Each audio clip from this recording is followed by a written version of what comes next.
The Roger Stone Show on the Red Apple Podcast Network. Welcome. Great to have you back on the Roger Stone Show, where we talk politics. It's in our blood. We also talk news, history, style, food, of course. You know, Donald Trump, if anybody has a happy place for Donald J. Trump, it is Mar-a-Lago.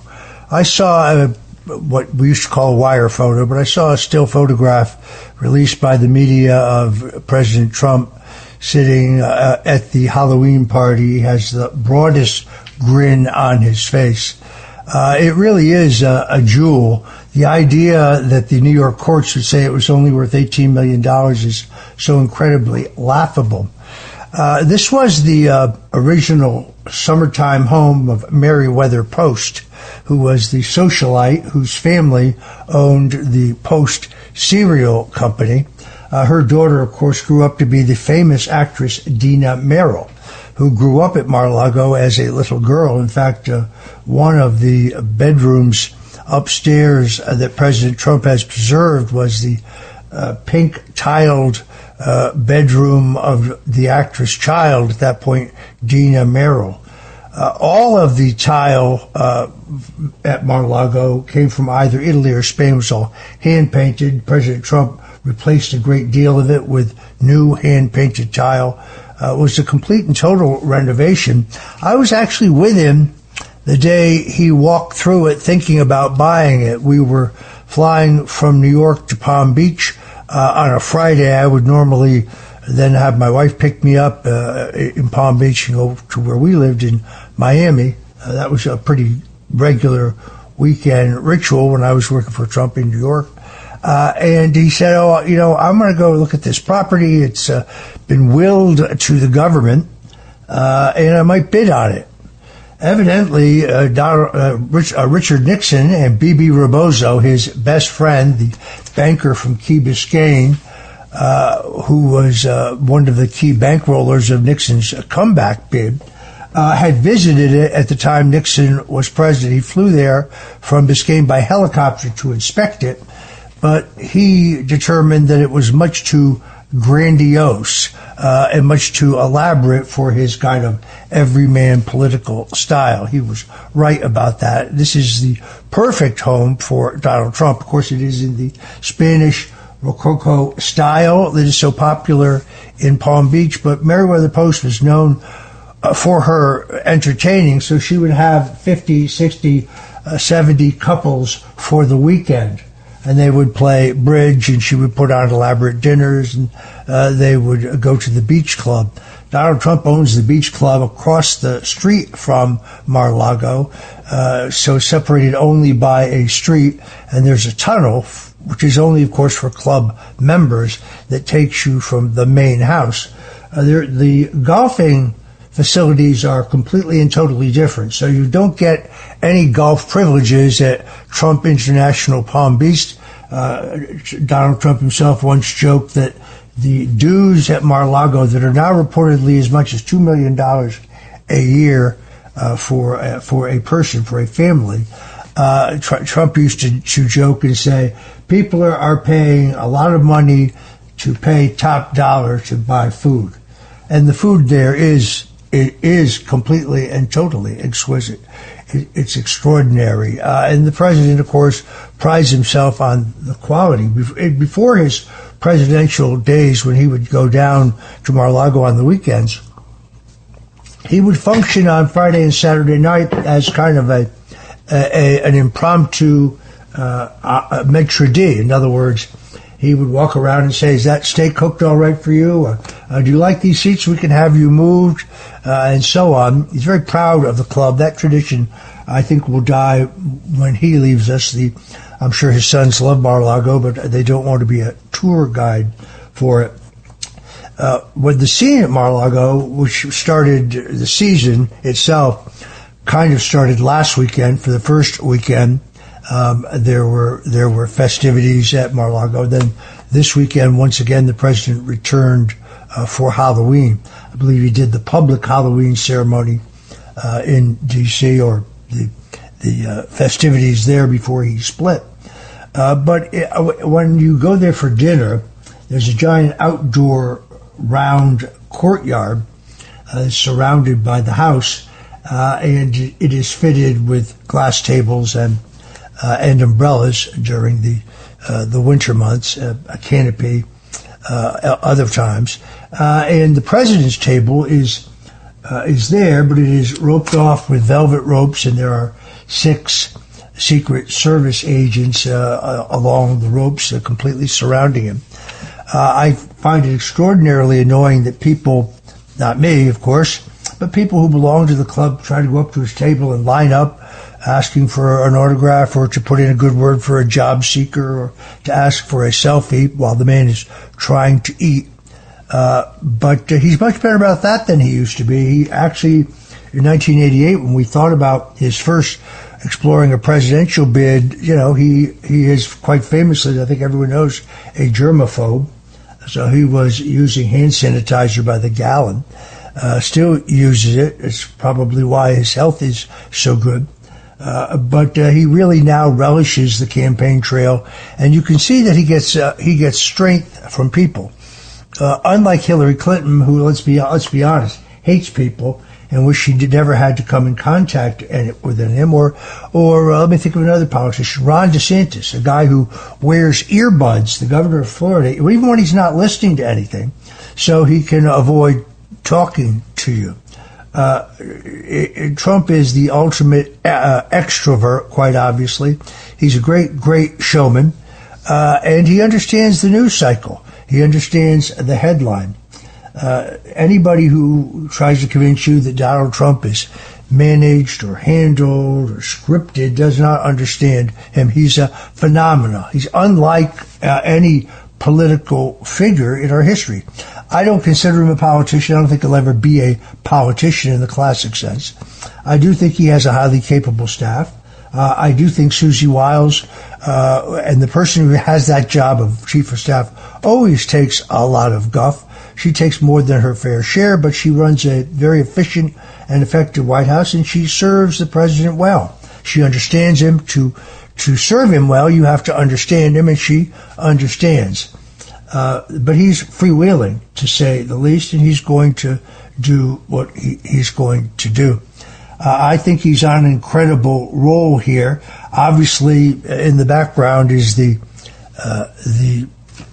two major hot spots in the world at this juncture. Obviously, Russia and Ukraine, where it seems to me every time he gets one side put together, seems like the other side falls apart on him. But clearly, he's continuing to try there. And then there is the question about Maduro, the narco-Marxist drug trafficker and despot in Venezuela, who now has all kinds of anti-drug trafficking programs for the press releases he puts out because he knows he's busted.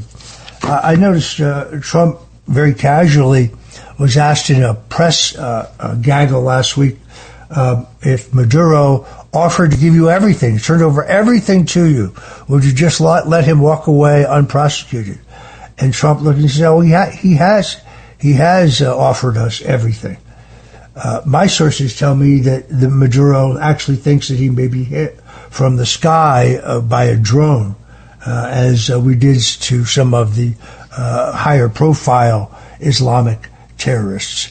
I don't think that's the case. There is a group within the movement. Laura Loomer comes to mind, Rick Grinnell, others who say that we should not necessarily decapitate Maduro, but see if we can coexist with him. I don't want to put words in their mouths, but Chevron has some very big oil leases there, and I think that's in the dynamic of these politics as well. I'm a hardliner.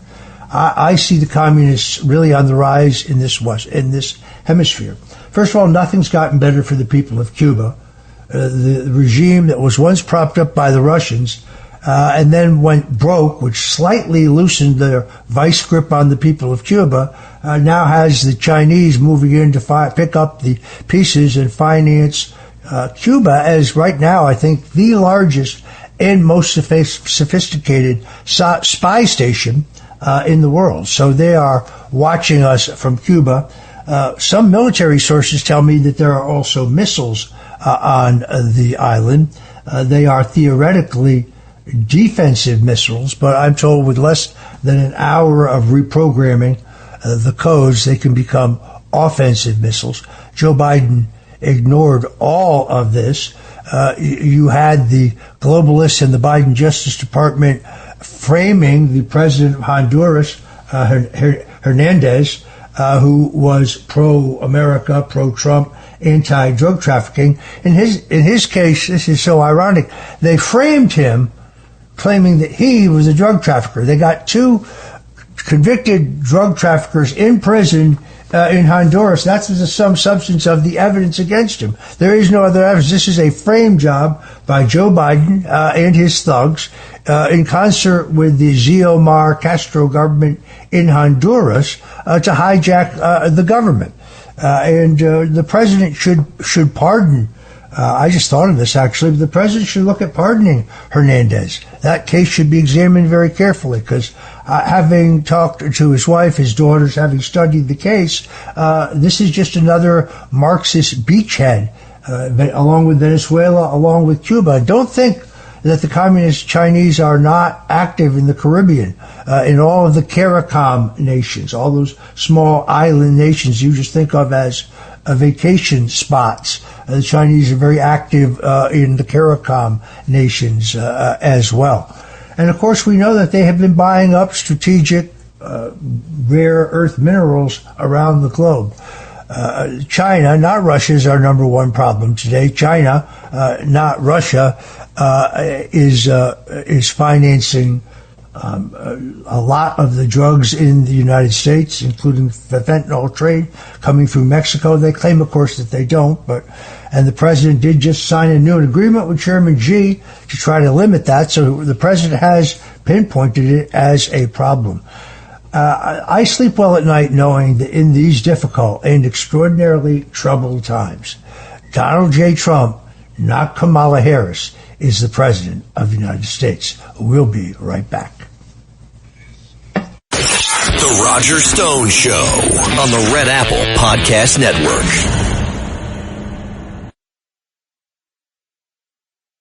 The Roger Stone Show. Entertaining and informative on the Red Apple Podcast Network.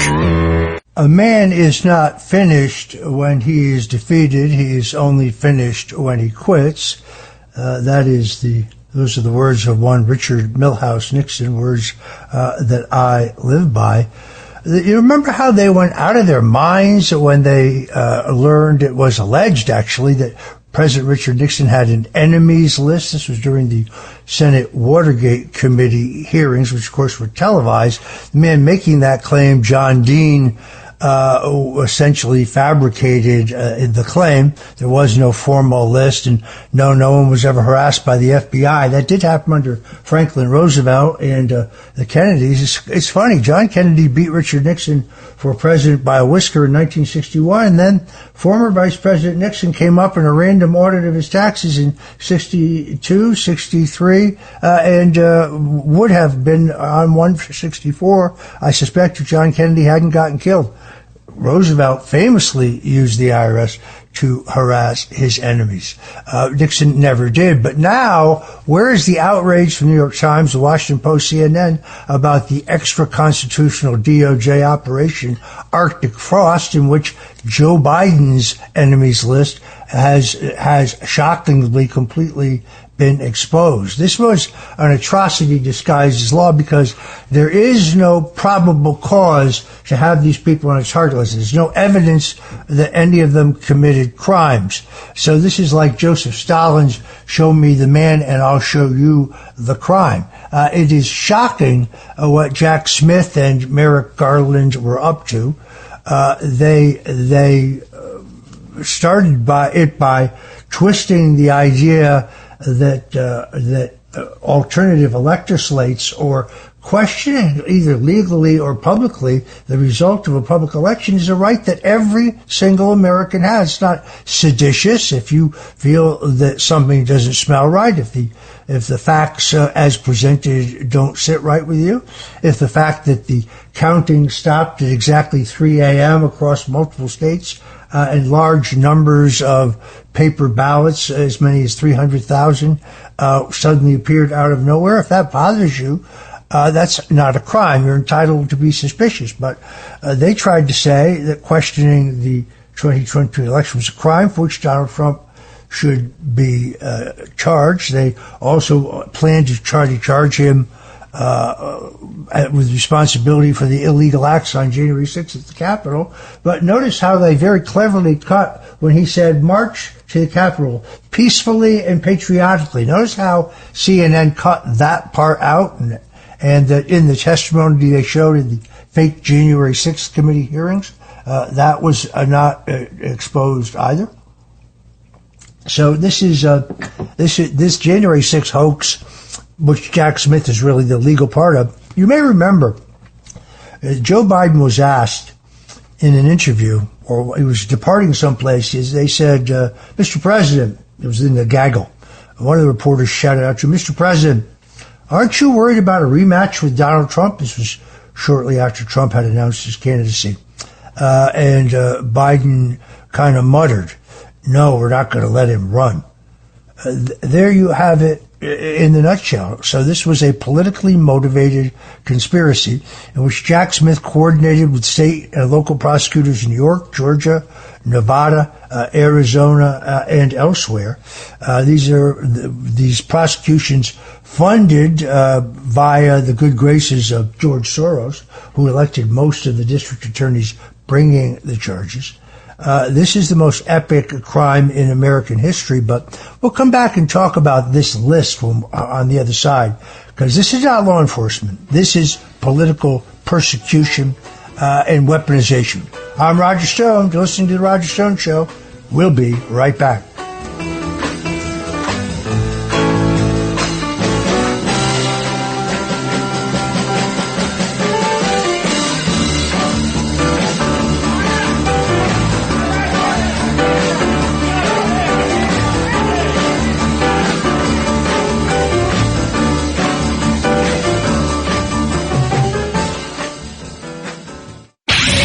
Roger Stone Show on the Red Apple Podcast Network. The Roger Stone Show, entertaining and informative on the Red Apple Podcast Network.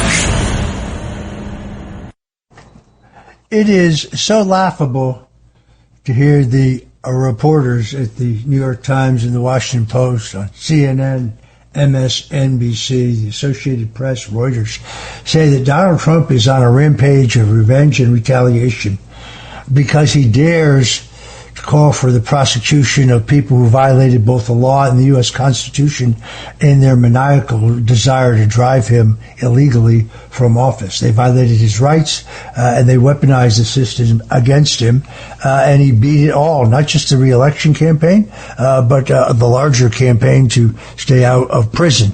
So with a straight face, they now say that Donald Trump is weaponizing the criminal justice system because he's holding people like Letitia James to account.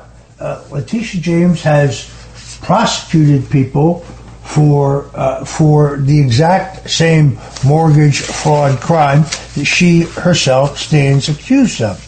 So the idea that she has been singled out is not even remotely true. The same is true in the case of Adam Schiff. Remains to be seen whether Adam Schiff will be charged. It's very, very clear from just looking at the public documents that Adam Schiff claimed to be a legal resident of both Maryland and California at the same time. He said they were both his principal legal residents. That, of course, is impossible. There's a number of questions there. The most obvious one is one of mortgage fraud and tax fraud. But beyond that is the question that will not be pursued by the state political leaders in California as to whether he's even eligible to be a federal office holder, a federal representative to the Congress from California. So it is shocking that they're shocked that these people are being held to account. John Brennan, the ringleader of them all, very recently confronted by angry people asking about the Steele dossier and whether he feared prosecution. He just kind of rumbled, reads all of my biography. So he thinks he's going to hawk books off of this.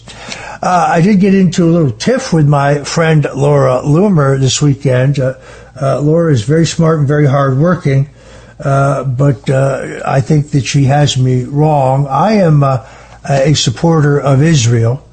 I still support America first, but I'm a strong supporter of Israel, and I understand the value that Israel has had as a reliable ally, as well as the biblical connections to Israel. Let's listen to President Richard Nixon explain this, because this is the best explanation I have heard.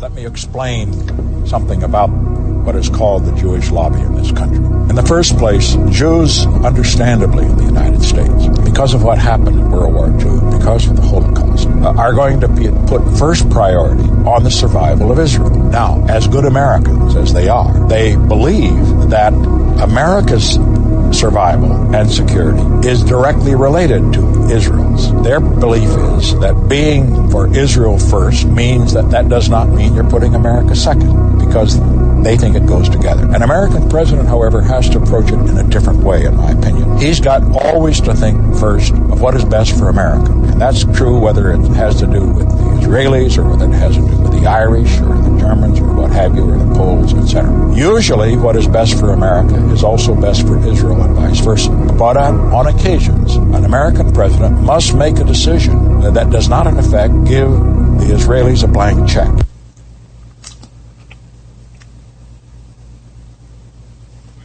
Yep. That kind of, I think, sums up my view here. The point, of course, is, just to be very clear, I think the Muslim Brotherhood should be outlawed as a terrorist organization.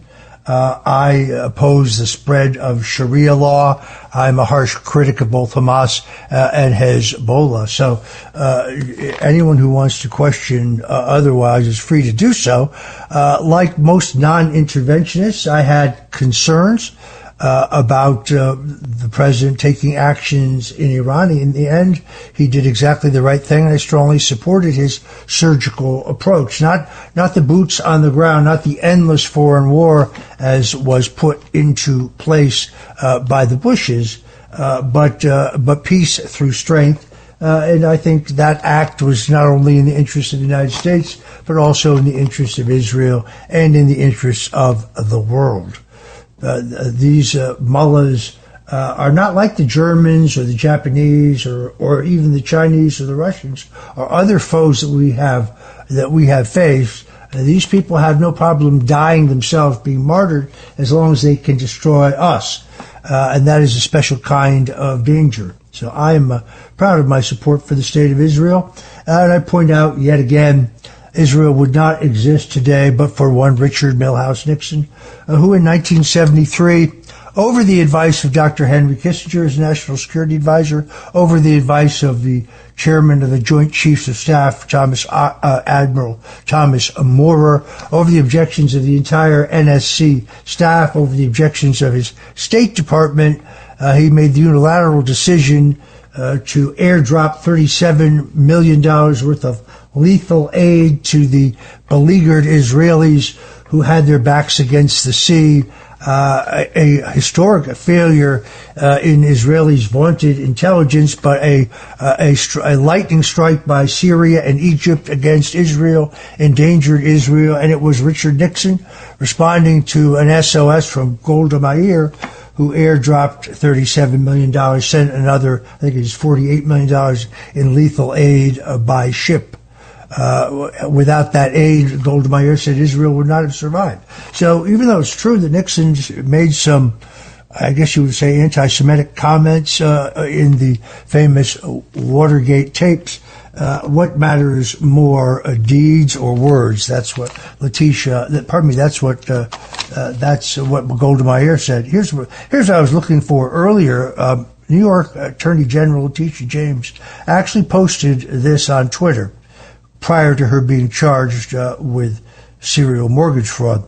It says, when powerful people cheat to get better loans, it comes at the expense of hardworking people.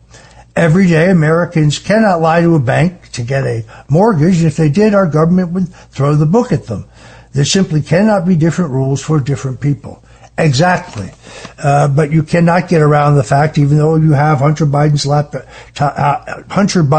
laptop case lawyer working for you, this is not likely to be a very productive defense, in my opinion. Letitia James, as I said, prosecuted people for the exact crime that she herself has prosecuted people for. And now she has Abbe Lowell, who was Hunter Biden's lawyer. I know Abbe Lowell. He's a decent fellow, and you meet him in person. But he represented New York State Senate Majority Leader Joe Bruno, who I think was innocent, but he was convicted on all counts. He represented my old friend, Senator Bob Torricelli, New Jersey, was forced to resign from the Senate. And Hunter Biden ended up pleading. Let's go now to Dr. Dennis Black, who's on the line.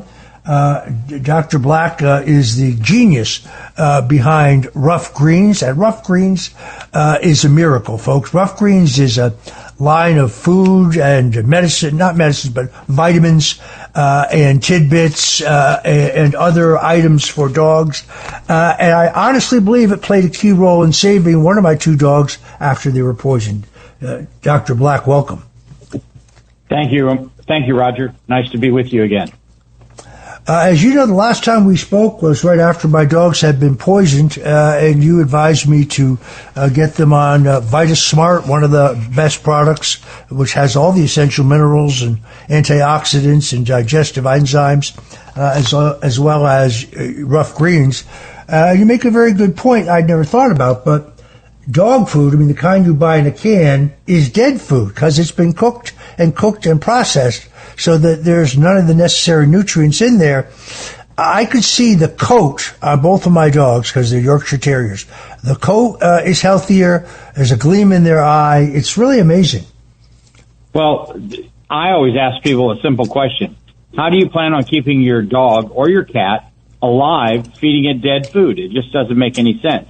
You eat live, fresh fruits and vegetables because you need them, and your dog does too. It is amazing the difference that this has made. People have noticed it. Now, both dogs, we believe, were poisoned. We both went to the vet, and one of them survived and bounced back pretty quickly. The other one did not, and we have pointed out to the veterinarian that the great success of all of your products and the concept of live food, which he found extraordinarily interesting. I'm a dog lover. I used to like it when Curtis Sliwa was on radio, and he used to do a dog hour. I thought it was a great show where people would call in and talk about their pets. I have told everybody I know about Rough Greens. What started you on this path? Well, as you know, Roger, I'm a naturopathic doctor, so I was helping humans first.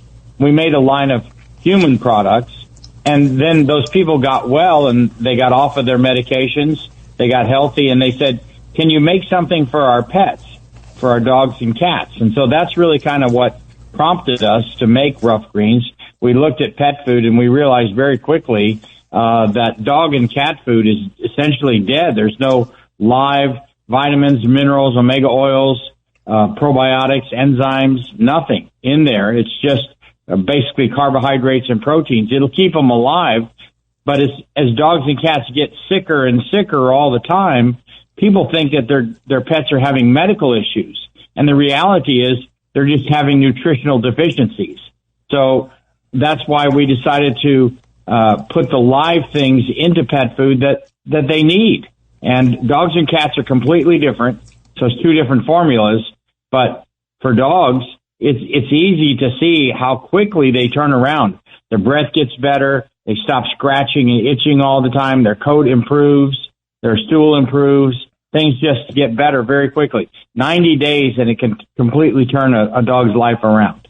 I can also faithfully report that the Rough Greens products work for cats as well. I had a cat, as I told you, was having a shedding problem.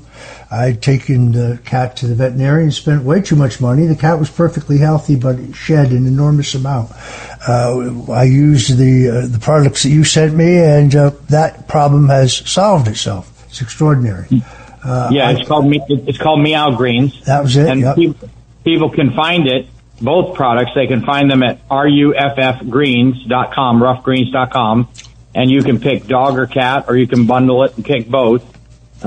And so that's what we've decided to do, is be the number one pet supplement company in America. And I'm proud to say that after 6 years of being in the trenches with this, we've pretty much accomplished that.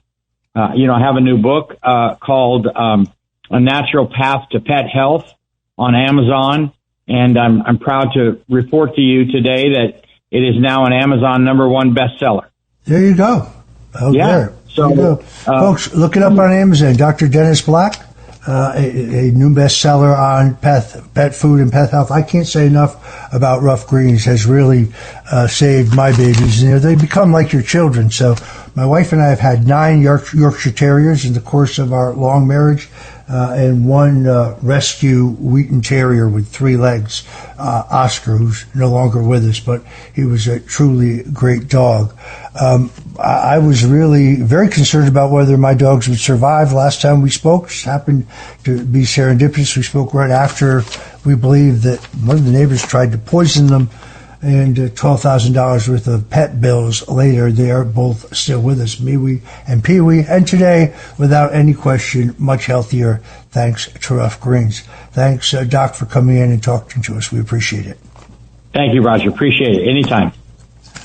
There you have it, folks. Regular dog food, the kind you get in a can, is dead food. Think about it. It's been processed. It's been cooked. They've cooked all the vitamins and nutrients out of it. Check out Rough Greens.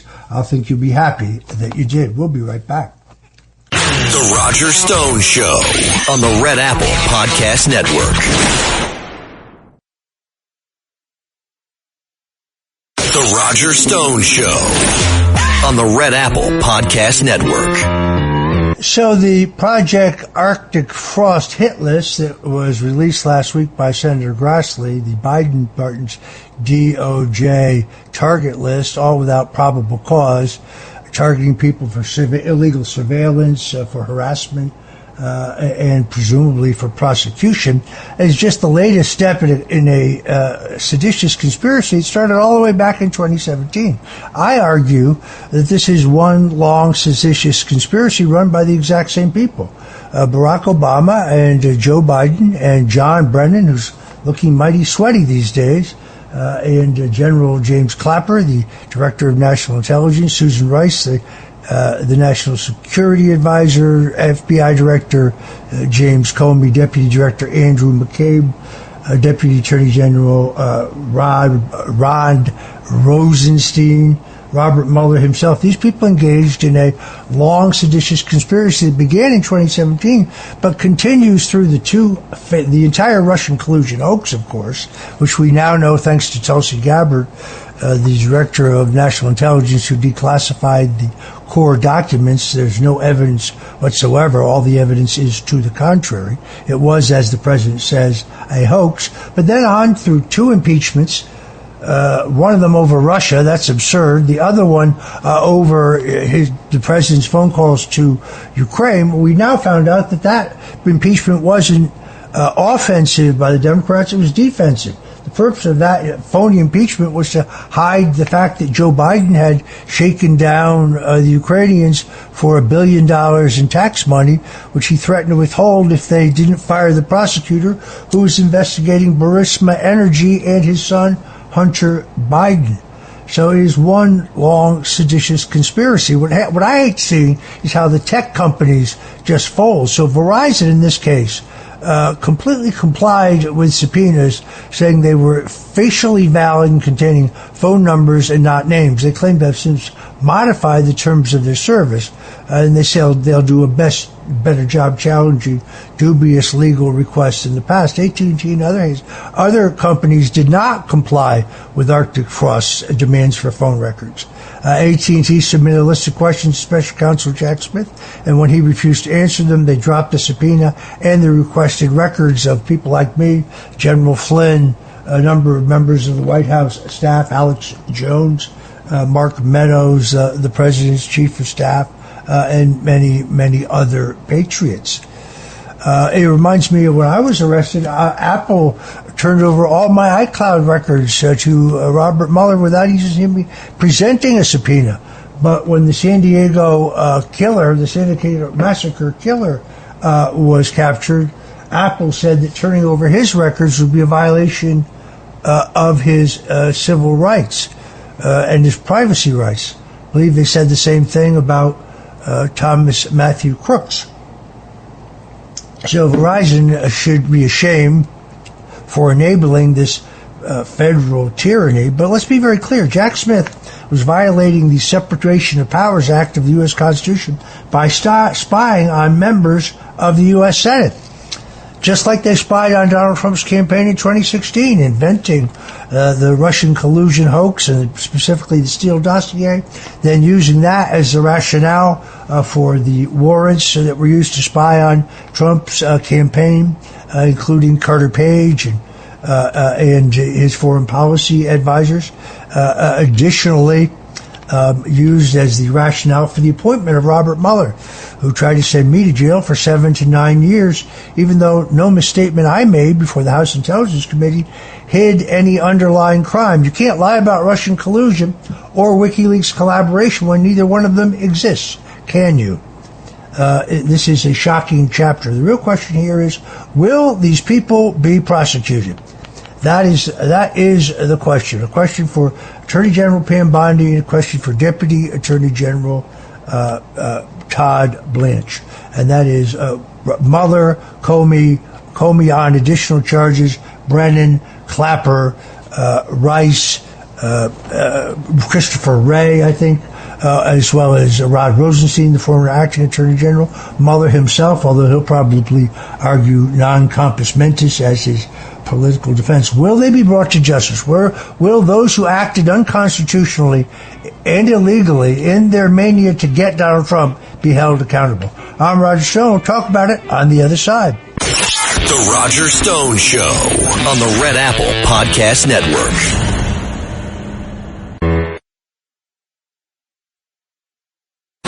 Roger Stone Show. Entertaining and informative on the Red Apple Podcast Network. New York Attorney General Letitia James pled not guilty in a federal courtroom days ago. And now she knows what it felt like for Donald Trump. She gave a defiant speech and raised her arm in the air. But this is a woman who campaigned openly saying if elected Attorney General, she would get Donald Trump prior to having evidence of any crime, and then charged him under a law in which no person has ever been charged in the history of the Empire State, claiming, incredibly, that he inflated the value of his assets in order to use them as collateral for real estate development loans that he paid back on time and with $40 million of interest. They would not allow the lenders to testify at the trial because every one of them would have said that based on their own due diligence, it was a good deal, and they would do it again. So they had to fabricate crimes against Trump, as they did in the Alvin Bragg case. This is a so-called hush money case where Alvin Bragg couldn't ever identify the underlying crime. So, in other words, paying someone to be quiet about what? What was the underlying crime? Lawyers are astounded that case was not dismissed. Then, of course, there's the epically ridiculous E. Jean Carroll case. This is where the New York State Democrats purposely extended the statute of limitations on a particular state law dealing with sexual assault, civil sexual assault, which allowed E. Jean Carroll to file her, what I think is ridiculous lawsuit against Donald Trump.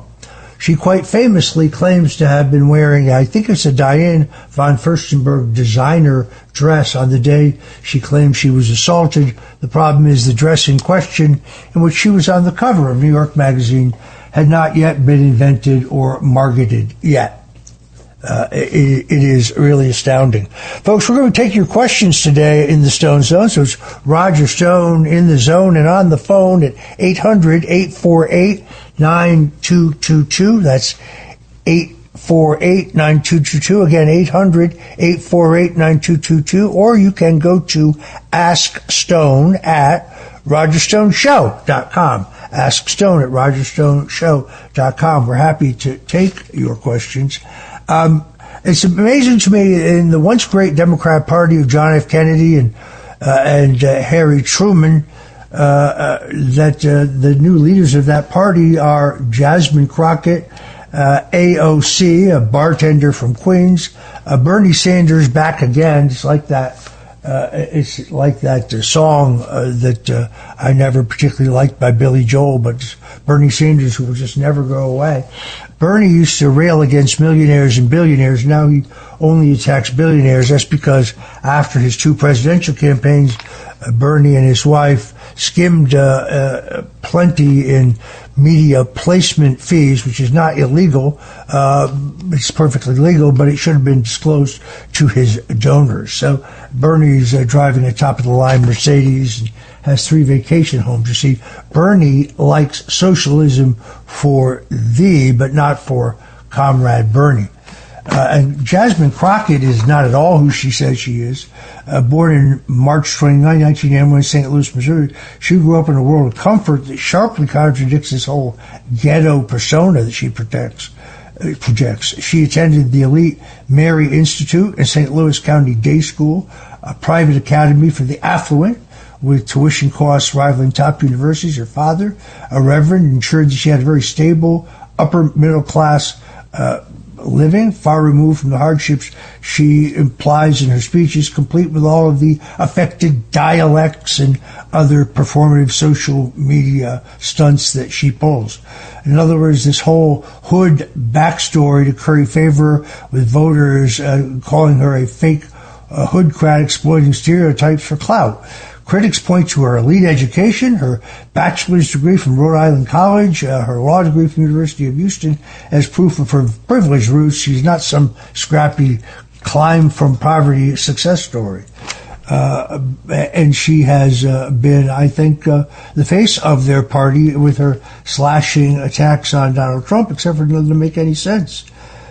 She is completely and totally tone deaf. I don't think that people can really understand. In March 2025, the Coolidge-Reagan Foundation filed an ethics complaint accusing her of both voter imitation through social media, campaign finance violations, and breaching the House impartiality rules. She also accepted $37,000 in PAC money, even though she's against taking money from PACs. And she's made several trips to Qatar while she rails against billionaires' tax scams. A number of her anonymous staffers have leaked complaints about her absenteeism as well, challenging the idea that she actually shows up for work. She shows up for press conferences, generally speaking. That's the face of today's Democrat Party, Jasmine Crockett. Wow. All right, Ruben, you're on the line. You're calling from New Jersey. Welcome to the Roger Stone Show. Yeah, hi, Roger. I love your show every single Sunday. I wanted to talk about Jack Chiarelli, trying to get him into New Jersey. I know he's below the polls. I'd love to see him in. I see there's a big bang trying to get him in from everybody. What is there to do to get him in? And, you know, throughout your experience getting all the presidents in, including Donald Trump, into office, what would you say to get Jack Chiarelli and get more people to go out to vote? And what is the trick actually to conjure that election and get him in, although he's below the vote? I would not concede that race right now. I think at this point in any political campaign, what's not so important is who is slightly ahead or who is slightly behind, but where the momentum lies. And the momentum has consistently been with Jack Chiarelli, who came from seemingly too large a margin to overcome just months ago to make this a real horse race. The Emerson poll, as you know, Emerson College poll, has he and Mikey Sherrill tied. She is also helped by running one of the worst campaigns I've ever seen. She seems like the right kind of candidate for Virginia, but she doesn't seem right for New Jersey.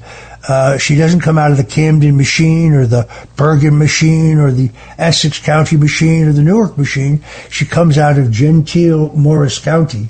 When confronted by Jack Ciattarelli about 3 stock trades she made that appear to be based on her knowledge as a member of the House Defense Appropriations Committee, she made a quick $7 million. She tripled her net worth.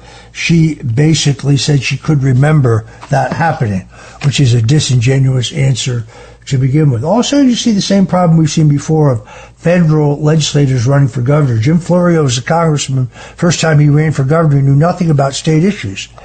He just knew he wanted to be governor. You see the same thing. Ciattarelli served as a mayor, served in the legislature. He understands property taxes, education, and a number of the other crime and a number of the other state issues. Well, Mikey Sherrill has been in Washington. So, look, Trump only lost the state by 5 points the second time. He lost by 15 in 2020. He lost by, I think, a larger margin in 2016. So I think this is within the realm of the possible. To answer your question, we have to make sure that every single Republican and Republican-leaning independent votes. Go through your contact list on your phone and make sure every single person votes. I think victory is within grasp. Now, the machine in Passaic is already a Democrat machine which controls the Board of Elections, already saying there can be no cameras in the area where the mail-in ballots are going to be counted, and there should be no sign-up sheet for that section. I object to that. Looks like the Passaic Democrats are up to their old tricks. So if Jack can get an honest count, I think this is his race to lose. I did have to note that a federal judge denied a request from New York Attorney General Letitia James on Friday that would have made federal prosecutors forfeit their communications with the media following an exchange from U.S. Attorney Lindsay Halligan and a Lawfare media reporter, a woman named Anna Bauer. Biden-appointed Judge Jamar Walker denied a motion by James and her teams to paint Halligan as acting improperly. Indeed, prosecutors, in my case, the prosecutors spoke to reporters constantly. They both leaked things illegally, and they spoke to them on the record. I, of course, was gagged and couldn't speak to anyone lest I be thrown immediately in jail. Why should Letitia James be treated any differently? By the way, in my trial, the judge specifically prohibited me from arguing that I had been selectively prosecuted or that there was political motivation in my prosecution. Will Judge Jamar Walker, appointed by Joe Biden, overseeing Letitia James' case, will he make the same ruling for Letitia? Will she also be gagged as I was? How about the members of her family? Because members of my family were gagged by a federal judge. Well, her 2 colorful daughters in North Carolina, both of whom seem to be, in Georgia, who seem to be scofflaws, who seem to be fugitives from the law, will they be allowed to speak, or will they also be gagged the way I was? See, no one is above the law, and Letitia James should be treated like anyone else. As I said earlier, she herself has charged people with the exact same crime that she now stands charged with. Now, there seems to be some question as to what happens next. Normally, expert lawyers tell me that when you have mortgage fraud and bank fraud, you have downstream crimes like tax fraud and insurance fraud. So you have to presume some investigator, some prosecutors investigating the tax records of Letitia James, and perhaps that will produce a superseding indictment. We don't know yet, but it is logical, a number of lawyers tell me, and logical makes sense to me. All right, Scott, Barbara, David, Mary, we got a bunch of people holding on the Stone Zone phone.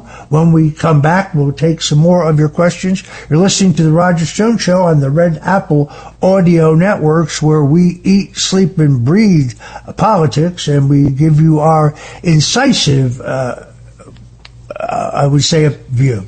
The Roger Stone Show on the Red Apple Podcast Network. The Roger Stone Show. Entertaining and informative on the Red Apple Podcast Network. Welcome back to the Roger Stone Show. We're going to take a call from email. Barry in the Bronx asks, what is your prediction for the New York City mayor's race? Well, I must say the entire nation is now watching this race. I think people are shocked to learn that the once great Democrat Party has nominated a radical Marxist jihadi as their nominee. You should call him Mamdani because he's trying to dodge his earlier positions, such as defunding the police and praising the intifada and so on. But in all honesty, Andrew Cuomo, unfortunately, because of his political past, is not the candidate to beat him. If you look at it from a statistical point of view, Andrew Cuomo's net unfavorable rating among voters was second only to Eric Adams. Eric Adams' unfavorable, actually, before he dropped out, hit 71. Andrew Cuomo's was around 61 in several polls I looked at. That means that you're so polarized and there are no additional votes. Now, you combine that with the fact that Republicans have an institutional dislike for him because he very famously, as governor, Andrew Cuomo said, if you want to own a gun or if you don't support abortion, you should leave New York. There's no place for you here. People found that effort to kowtow to the crazed progressive wing of his party to be insulting. Then you have the issue of his handling of the nursing homes and the COVID patients who were put in them. I think perhaps there should have been charges there rather than the charges that ultimately forced him to resign ahead of being impeached because of his inappropriate conduct with women. And although I think he is very, very smart and he showed his command of government in the last debate, he does know how things work. He's out of gas in terms of new ideas. He seems to be running for this office because it's the only office there was to run for. Curtis Sliwa, of course, is the nominee of the Republican Party, meaning he won the Republican primary. He has running mates running for the city council and for civil court judges. Frank Morano is going to be a New York City council member from Staten Island, a true fighter for the taxpayers, and a true independent Republican. So that is a good thing. But it was never realistic to think that a minor party candidate was going to get out of the race. Now, the other thing that's true is that votes are not entirely transferable. So if Cuomo, or let's say Sliwa, got out of the race and made this a two-person race tomorrow, I think based on the polling we've seen, Mamdani would still narrowly win the race. Mamdani's unfavorable rating is still not cracked 35% in any polling that I've seen. So the rightful attacks on him for wanting to defund the police, for him saying he would raise taxes on white people, on his palling around with the unindicted co-conspirators in the 9/11 attack on America. None of those things seem to have hurt him. From a national point of view, of course, there's two people this is really good news for, and one person it's bad news for. It's really bad news for Kathy Hochul because the slow disintegration of New York will happen on her watch, and she is running for re-election. It's interesting, Mamdani would not endorse Hochul in the debate when he was asked whether he supported her. He said no. But Hochul must embrace Mamdani because that's where the energy is in the upcoming Democrat primary, where she's in trouble against virtually anyone. She could be the most unpopular governor in New York history. Mind you, she was a gift from Andrew Cuomo. She was his lieutenant governor, and she moved up. New York City is potentially a thorn in her side, as the lack of cash bail, as the soft on crime and high tax policies carried out by the new mayor begin the destruction of New York City. It's also, I think, going to be, sadly, not that I wish this on anyone, but nationally, it's a very good thing for the Republicans because voters will be able to see with their own two eyes what happens when a city chooses to destroy itself by embracing communist and socialist and woke policies. Mandami says the only reason for incarcerating criminals is to make the victims feel better. Really? There's a guy who says he wants to raise taxes on white people, his words, not mine, in order to pay for all of his big government giveaway programs. He's dangerous, but I'm afraid, in my opinion, looking at these polls, Quinnipiac, Emerson, CBS New York, New York Times, Siena, this race has Mandami leading by double digits in every one of them. I think he's unfortunately most likely going to be your next mayor. The Roger Stone Show on the Red Apple Podcast Network. The Roger Stone Show, entertaining and informative on the Red Apple Podcast Network.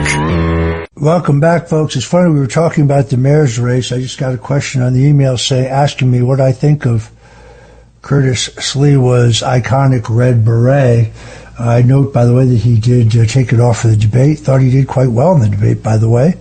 Thought he acquitted himself well, better in the second debate. They all did better in the second debate than the first. But put it to you this way, if Curtis Sliwa wins, I'll start wearing a red beret. How's that for an answer? Elaine in New Jersey, you have a comment. Yes, Mikey Sherrill, she just wants a job to enrich herself. She endorsed Mamdani. He's a communist, and she endorses communism because she's a communist herself. She's not going to do anything for New Jersey. She's just going to raise her taxes, and she's self-serving. She just wants to line her pockets. Very, very good point. She seems out of step and quite ill-prepared to be governor of the Garden State, but then this is not a high bar. We're talking about Phil Murphy, Jim Florio, James McGreevey. This is an all-star cast when it comes to epic incompetence. So it's really not surprising. By the way, I'm not a fan of Chris Christie either, so my criticism is bipartisan there. Chris Christie, as the U.S. attorney, basically gave a federal prosecutor who was investigating Chris Christie's son for insider trading in a particular company a conservatorship that was worth millions and millions of dollars. And lo and behold, that prosecutor determined that everyone else in this public company should be prosecuted for fraud, but Chris Christie's brother should walk. I've written extensively about this, so much for him being Mr. Clean, the image that he has always tried to project. Mary in Connecticut, welcome to the Roger Stone Show. What part of Connecticut are you in? I am in Milford, a beautiful area. Excellent. Winmont on the Sound. That's where my first wife was from, so I know it quite well. Used to be a place called the Frog Pond. Frog Pond Pizza was the best pizza in that part of town. People don't realize this, but Connecticut, of course, is known for its very distinctive New Haven-style pizza, considered by many to be the mecca of the pizza world is New Haven, where you have Sally's, Frank Pepe's, Modern, that are temples to great pizza. Some of those have become franchises since that's not quite the same. So, Mary, what do you think here? What's on your mind? Number one, just want to let you know how much I love your show. I listen every single Sunday. You're amazing. That's and I just wanted to know what your thoughts are and your political bones are telling you about the New Jersey race, and that what the midterms, you see the midterms going into the midterms, because, I say a little secret prayer to myself every single night.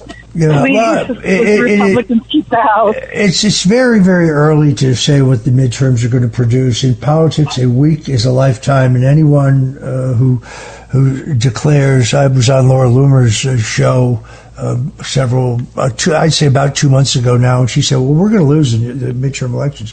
I refuse to concede that. You don't know the dynamics of that election at that time. You don't know what the economy's like. You don't know whether we're at war, whether we're at complete peace. You don't know what inflation is. You don't know anything about it. You don't know how good a job we've done at recruiting candidates. You don't know how bad a job Democrats have done at recruiting candidates. So I still think that it is possible that with President Trump at the helm, that Republicans could pick up seats in both houses. I understand that that's not the normal, conventional, historical pattern, but Donald Trump Trump has violated the historical pattern his entire life. Businessmen don't get elected president of the United States either. Our presidents have all either been generals or governors or senators or congressmen. He's our first business person president. 1940, the Republicans nominated Wendell Willkie, who was a Wall Street lawyer. I guess you would call him a businessman, but Donald Trump broke that norm. He also broke the norm of being defeated in a disputed election and coming back to win again. Only Grover Cleveland, another New Yorker, has ever done that. So it's just too early to say. But I'm not ready to concede that we do lose the House. If we do, I understand that that Eric Swalwell and Jamie Raskin and Dan Goldman and all the guys who said the Russian collusion hoax was real, all the people who said Hunter Biden's laptop was fake, all of the people who supported the fake Ukrainian impeachment, all the people who have been completely and totally discredited will want to start new investigations into Donald Trump because they have Trump derangement syndrome. Just recognize that Donald Trump and the Republicans passed the first meaningful criminal justice reform legislation in the history. This directly impacts the disproportionate number of African Americans and poor people who have been incarcerated under the 1994 drug laws as written by Joe Biden, chairman of the Senate Judiciary Committee, and as signed into law by William Jefferson Clinton. Donald Trump addressed that in the First Step Act and in the Second Chance Act, much of it with the help of his son-in-law, Jared Kushner, and his daughter, Ivanka Trump. And I think it is one of the best things that he did. He righted historic wrong. But what's amazing is that the members of the Black Caucus, all of whom are Democrats, every one of them voted against this legislation, even though they had supported legislation like this for decades, simply because Donald Trump was going to give people their lives back. So if you were a mother of three working two jobs and you were caught with a small baggie of marijuana in your purse, you weren't going to go to jail for 15 years. Yeah, I think that's right. So it's too early to say what these elections will yield. I do think the president, certainly on the domestic front and on the international foreign policy front, is already making history, turning the country around. They told us that if he pursued the tariff deals, that the economy would crash, the stock market would crash, unemployment would skyrocket. None of that, and of course, it has happened. And this past June was the first month in 15 years that the government actually ran a surplus, meaning we took in more money than we paid out. So it's too early to say, Mary, but I thank you for your question. All right, let's see. Tony in Clifton, let's pick you up. Roger Stone, listen, I was very concerned to see that in Dearborn, the FBI, our wonderful FBI, had stopped ISIS threat for Halloween that would have killed many people. And that is a mayor that is Muslim terrorist mayor. That's what we're looking at. So when I look at New York, Roger, and I want to know what say you, I think anybody who's voting in New York should go by what President Trump says and who he recommends to vote for. Because our president is the one that saved this country from the Biden administration, had he not got in.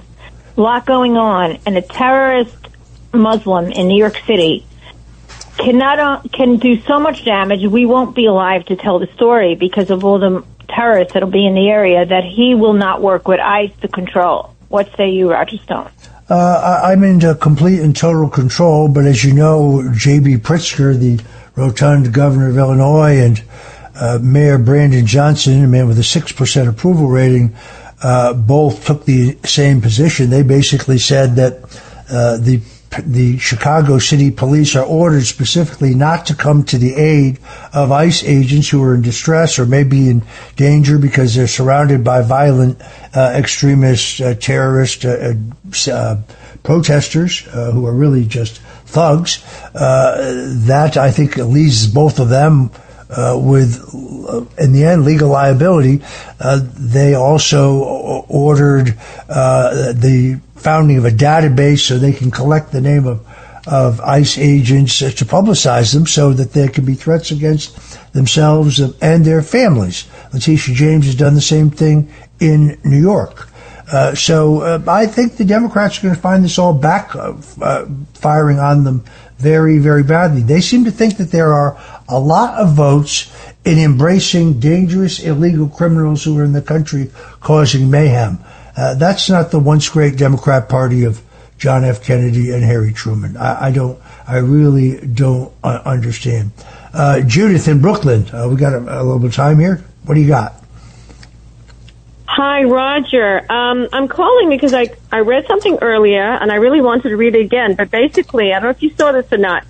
I didn't know enough about the Democratic Socialist Party, which Mamdani is head of, correct? He's certainly a member. That's, I think, fair to say. He is a member. He's a paid member. And I was reading something about it, and it's very, you talk about enemies without. Well, these are enemies within, because this Democratic Socialist Party, they pretend to be Democrats.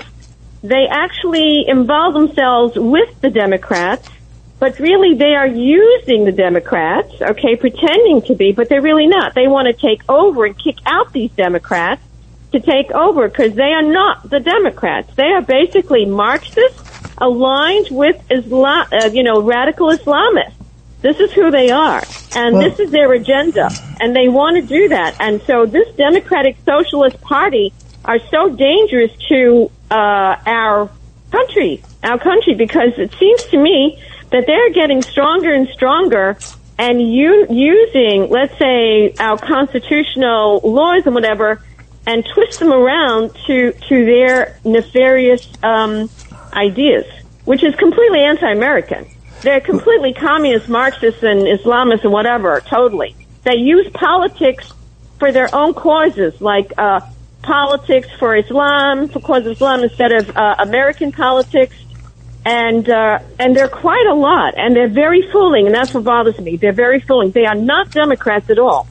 And really, they should be disqualified. I don't know what they're doing here in the United States at this point. They are enemies of within. I think you do raise some legitimate questions. If it is found that they are getting funding from outside the country, that would be illegal.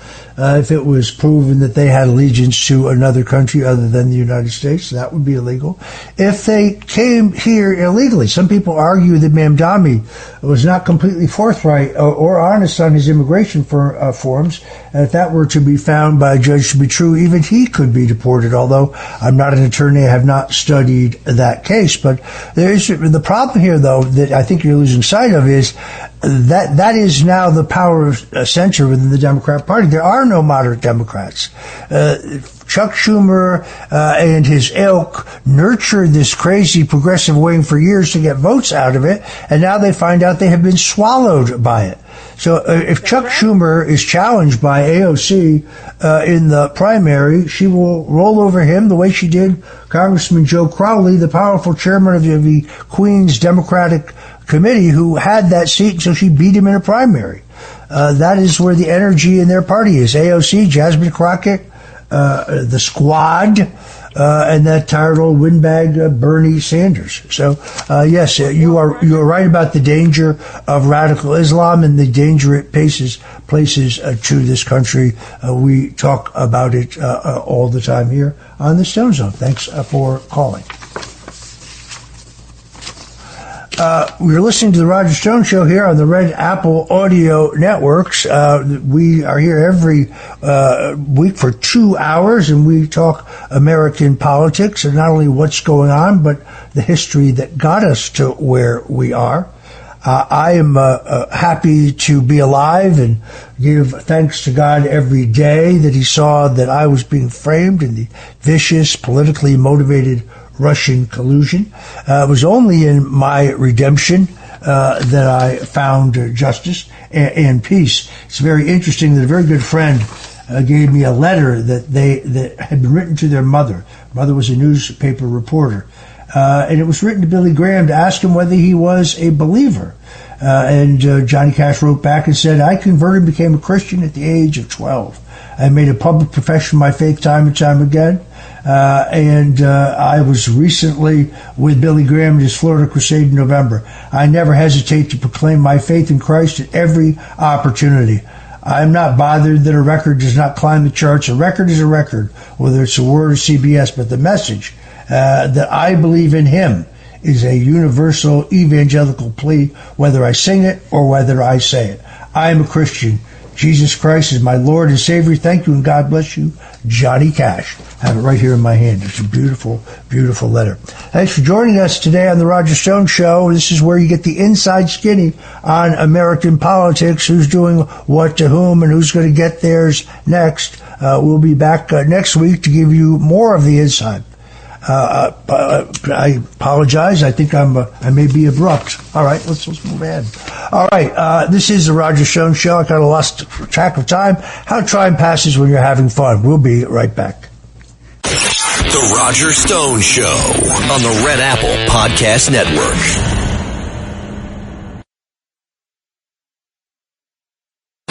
Roger Stone Show. Entertaining and informative on the Red Apple Podcast Network.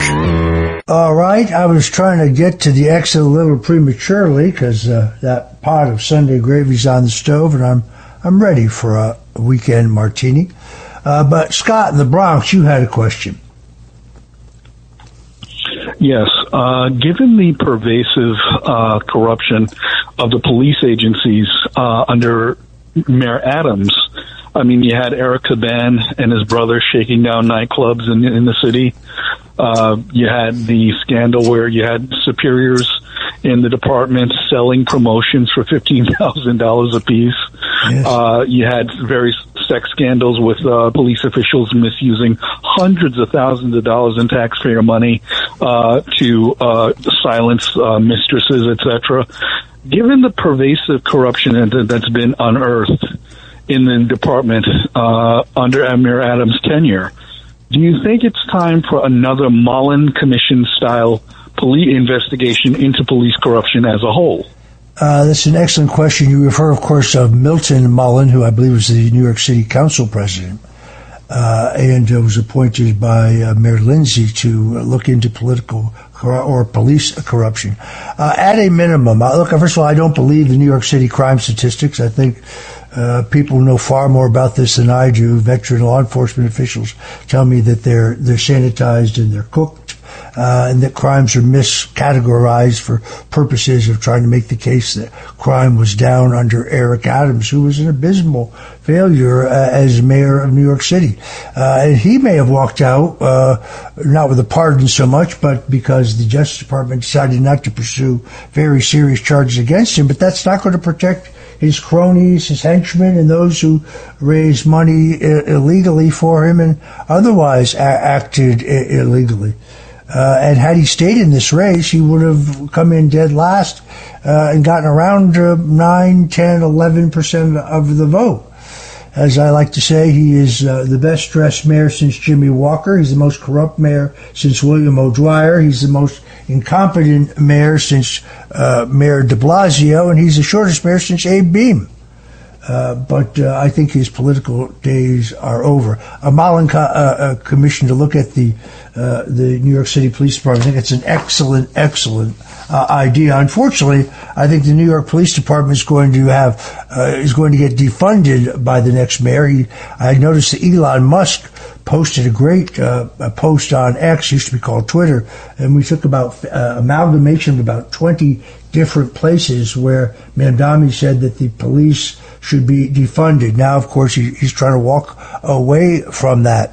I do think that part of his attraction as a candidate is the whole hope and change phenomena, that he has positioned himself as some kind of grassroots revolutionary. Sam Antar, writing at whitecollarfraud.com, has done an incredible job of showing you exactly how Mamdani has used an interlocking group of nonprofit organizations controlled by Soros, 501c3s, C4s, parties, 527s and other PACs to create the funding for this campaign with the illusion that it's coming from the grassroots. But it is special interest money for sure, and he is the darling of the Democrat Socialist Party. One of our listeners brought it up today. This is the left wing of the left wing of the Democrat Party, and this is a platform that will destroy this country. All right, I want to thank those who did call in, whose calls we got to, as well as those who called in, whose calls we were unable to get to. And we appreciate you every week tuning in to hear us talk about history, politics, the mayor's race, and so on. We love politics, and this is the place for it. The Roger Stone Show. God bless you. Thanks for listening to The Roger Stone Show. You can hear The Roger Stone Show Sunday afternoons at 3. If you like the podcast, share it with your friends and listen anytime at WABCRadio.com and download the WABC Radio app. Hit that subscribe button on all major podcast platforms. Plus, follow WABC on social on Instagram, TikTok, Facebook, and X. See you next time for a new episode so you never have to wonder. What the heck is going on here?